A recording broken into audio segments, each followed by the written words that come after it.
Good morning friends, હું અજય ત્રિવેદી અને આજે આપણે ધોરણ 10 વિષય ગણિત અને એમાં ચેપ્ટર 5 સમાંતર શ્રેણીના એક્ઝામ્પલ જોઈ રહ્યા છીએ. મિત્રો, આજે આપણે સ્વાધ્યાય 5.2 નો આપણે ચોથા નંબરનો એક્ઝામ્પલ ટેક્સ્ટ બુક નું જોઈશું. હવે આપણને અહીંયા એમ કીધું છે સમાંતર શ્રેણી 3 8 13 18 ડેશ ડેશ ડેશ એમ શ્રેણી આગળ વધે છે નું કેટલામું પદ 78 થાય. અહીંયા કેટલામું પદ એમ કીધું છે એટલે એનો મતલબ એ થાય કે આપણે n શોધવાના છે. બરોબર? તો હવે જુઓ, જે વસ્તુ પહેલા એક તો સમાંતર શ્રેણી આપણે લખી કાઢીએ જે આપેલી છે આપણને સમાંતર શ્રેણી કઈ આપી છે 3 8 13 18 ડેશ ડેશ ડેશ. બરોબર? હવે આપણને એમાં આપ્યું છે શું? એક તો પ્રથમ પદ a બરાબર 3 આપી દીધા છે. ક્લિયર? આ ઉપરાંત આપણને તફાવત નથી એટલે પહેલા આપણે એક કામ કરીએ, તફાવત જ શોધી કાઢીએ. હંમેશા યાદ રાખવાનું કે કોઈ પણ સમાંતર શ્રેણી આવે એટલે તફાવત પહેલા શોધી કાઢવાનો. જુઓ, તફાવત એટલે શું થાય? a2 a1 એટલે કે d બરાબર a2 એટલે જો આ a1 a2 a3 a4. હવે a2 એટલે 8 ઓછા 3 બરાબર 8 માંથી 3 જાય તો 5 એટલે d બરાબર કેટલો જવાબ આવ્યો? 5. ક્લિયર? હવે આપણને જે વસ્તુ આપેલી છે એનું આપણે લિસ્ટ બનાવી દઈએ. બરોબર? જુઓ, પ્રથમ પદ આપણને આપ્યું છે a બરાબર 3 છે, d બરાબર 5, d બરાબર કેટલા આપ્યા છે? 5 આપ્યા છે. હવે આપણને an એટલે 78 આપેલા છે અને કેટલામું પદ એટલે આપણે n શોધવાનું છે. ક્લિયર? તો હવે an ના સૂત્રનો આપણે ઉપયોગ કરવો પડશે. તો હવે an નું સૂત્ર બોલો કયું થાય? તો આપણે આગળના વિડિયો જોયેલા હશે તો આવડશે તમને કે an બરાબર a plus n minus 1 into d. બરોબર? આ આપણું સૂત્ર. એમાં કિંમત મૂકો. an એટલે 78 બરાબર પ્રથમ પદ 3 વત્તા n શોધવાના ઓછા 1 અને d એટલે 5. તો માટે શું થશે? 78 આ પ્લસ 3 છે અને આ બાજુ લાવો -3 બરાબર આ 5 નો 1 અને n સાથે ગુણાકાર કરવાનો. 5 ગુણ્યા n એટલે 5n ઓછા 5 એકા 5. ચલો, 78 માંથી 3 બાદ કરો તો કેટલા આવે? 75 બરાબર 5n -5. હવે -5 ને બરાબર ની આ બાજુ લાવી દો તો 75 વત્તા 5 બરાબર 5n. હવે આ બેનો સરવાળો કરી નાખો 80 બરાબર 5n. હવે 5 ગુણાકારમાં છે, બરાબર ની આ બાજુ લઈ જાવ તો ભાગાકારમાં જાય તો n બરાબર 80 ભાગ્યા 5. 5 16 પંચા 80 થાય માટે n બરાબર કેટલા આવ્યા? 16. કેટલા આવ્યા મિત્રો? 16 આવ્યો જવાબ. હવે આપણે જવાબ અહીંયા લખવાનો છે. તો જવાબ શું લખીશું મિત્રો? જુઓ, અહીંયા આન્સર કરીને આપણે લખી કાઢીએ. n એટલે 16 તો 16મું પદ આપણું કયું થશે? 78. તો અહીંયા આપણે લખીએ કે 16મું પદ 78 થાય. ક્લિયર? આ રીતે આપણે પદ શોધી શકીએ. ખ્યાલ આવી ગયો? મૂ પદ. જુઓ, અહીંયા શું શબ્દ વપરાયો છે? મૂ શબ્દ વપરાયો છે. અને જ્યારે મૂ શબ્દ વપરાય ત્યારે આ યાદ રાખજો ટ્રીક. તમારે શું શોધવાનું છે? n શોધવાનું છે. ક્લિયર? હવે આપણે 5મા નંબરનો એક્ઝામ્પલ જોઈએ. નીચેની સમાંતર શ્રેણીના પદોની સંખ્યા શોધો. આની જેમ જ પદોની સંખ્યા એટલે n શોધવાનું છે. તો જો અહીંયા આપણને સમાંતર શ્રેણી આપી છે 7 13 19 આ શ્રેણી આગળ વધી અને આટલે અટકી જાય છે એટલે છેલ્લું પદ આપણું 205 છે કેટલું છે છેલ્લું પદ 205 તો આ a1 a2 a3 અને આ આપણે શોધવાનું છે બરોબર કેટલામું પદ એ શોધવાનું છે એટલે કે n શોધવાના છે આપણે શું શોધવાનું છે n હવે આપણે સૌપ્રથમ પહેલા શું શોધી કાઢવું પડે તફાવત મેં તમને હમણાં જ કીધું છે તફાવત શોધી કાઢવાનો d બરાબર a2 a1 બરાબર a2 એટલે 13 ઓછા 7 અને 13 માંથી 7 જાય તો d બરાબર અહીંયા જવાબ કેટલો આવે 6 બરોબર એટલે તફાવત આવ્યો 6 હવે જે વસ્તુ આપણને આપેલી છે એનું લિસ્ટ બનાવીએ ચલો a બરાબર પ્રથમ પદ 7 પછી d બરાબર 6 બરોબર પછી an સમજો જરા an બરાબર અંતિમ પદ an બરાબર અંતિમ પદ 205 અને n બરાબર આપણે શોધવાના છે બરોબર ક્લિયર એટલે કે પદોની સંખ્યા શોધવાની છે શું શોધવાની છે પદોની સંખ્યા યાદ રાખજો તો હવે આપણે an નું સૂત્ર મૂકીએ કે an બરાબર a plus n minus 1 into d clear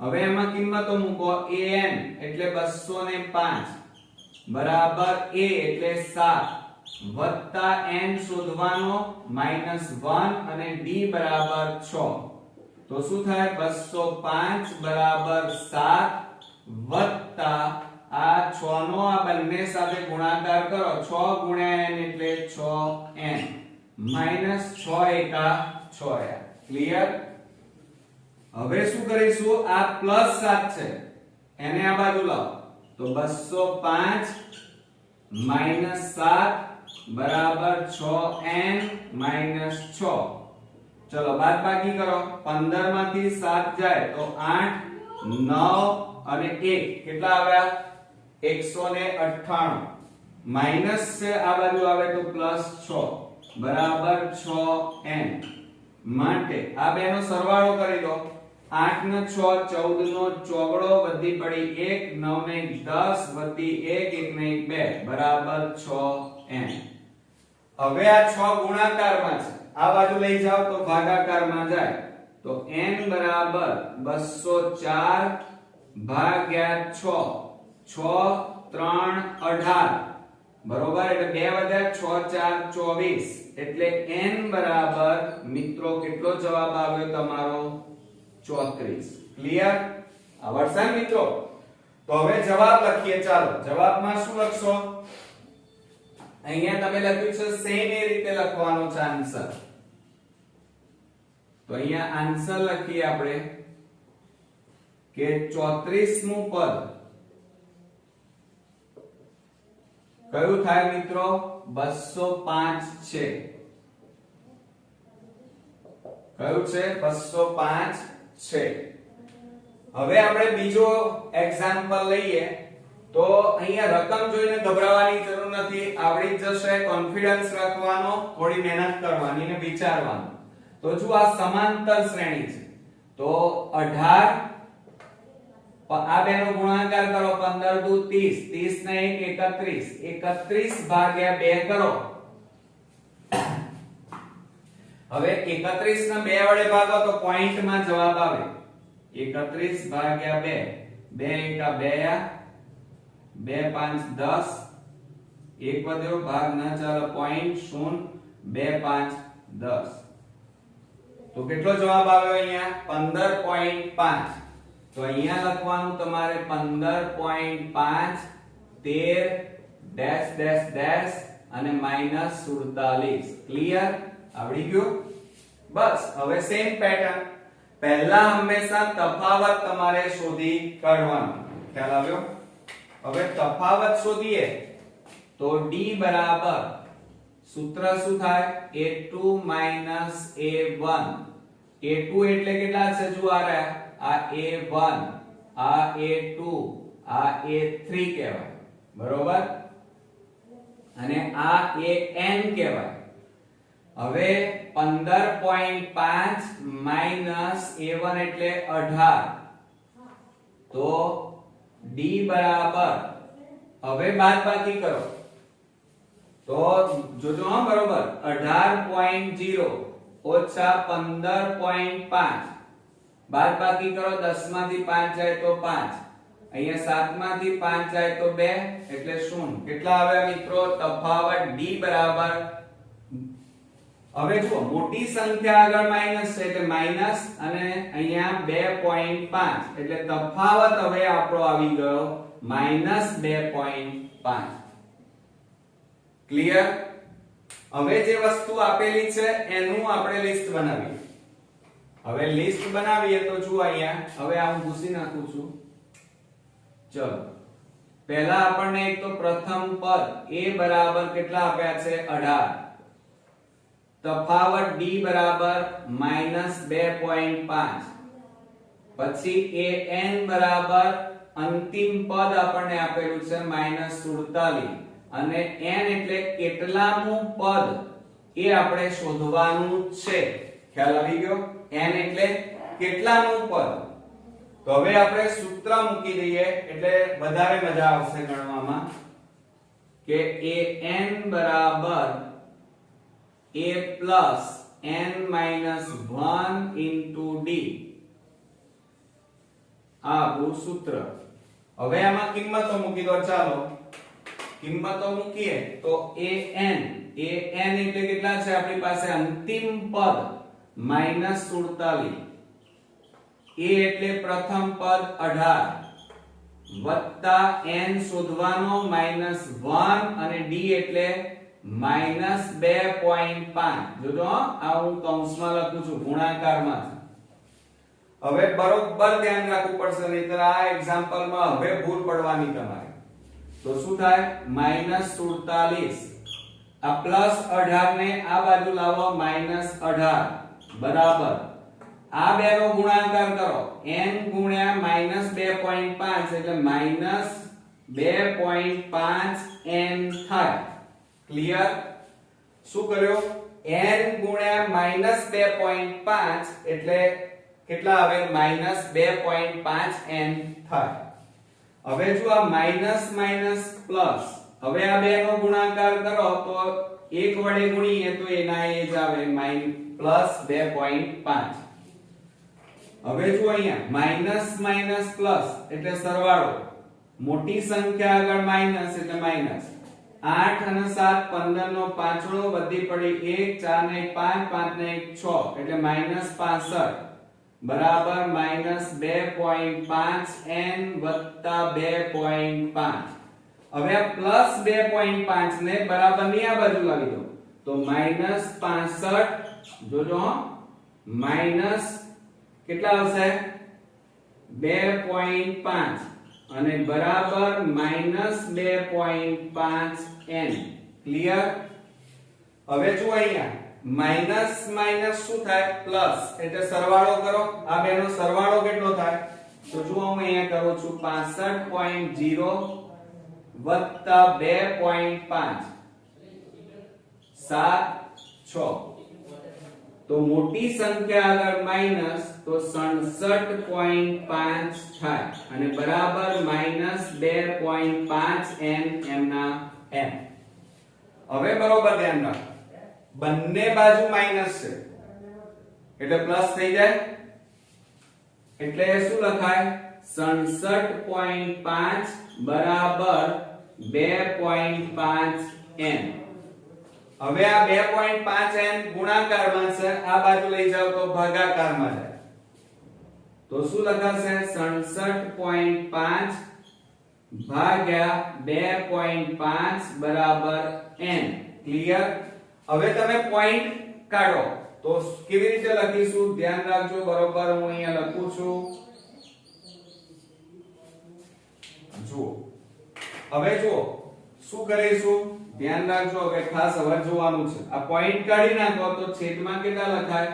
માટે 675 છેદમાં 10 ગુણ્યા આ 2.5 છે, પોઈન્ટ કાઢી નાખો તો ઉપર કેટલા લખાય 10 અને છેદમાં 25 m ના m બરાબર n. જુઓ બરોબર કેવી રીતે લખ્યું? પોઈન્ટ કાઢ્યા તો છેદમાં 10 લખ્યા, 25 ના પોઈન્ટ કાઢી નાખ્યા તો ઉપર 10 લખ્યા. હવે જો આ 10 10 ઉડી જાય, 675 ભાગ્યા 25 કરો. જુઓ 675 ભાગ્યા 25 કરીએ તો 25 દુ 50, 25 સત્તા 175 થાય. 0 0 આવી ગયા. કેટલા આવ્યા મિત્રો? 27. એટલે ભાગ ચલાવો અહીંયા 25 છે તો કેટલા આવશે? 27. માટે n બરાબર આપણો જવાબ આવી ગયો 27. તો હવે નીચે જવાબ લખવો પડશે. કેવી રીતે લખીશું? આ રીતે. તો આન્સર કરીને તમારે પરીક્ષામાં ખાસ આ રીતે લખવાનું. તો શું લખશો હવે તમે?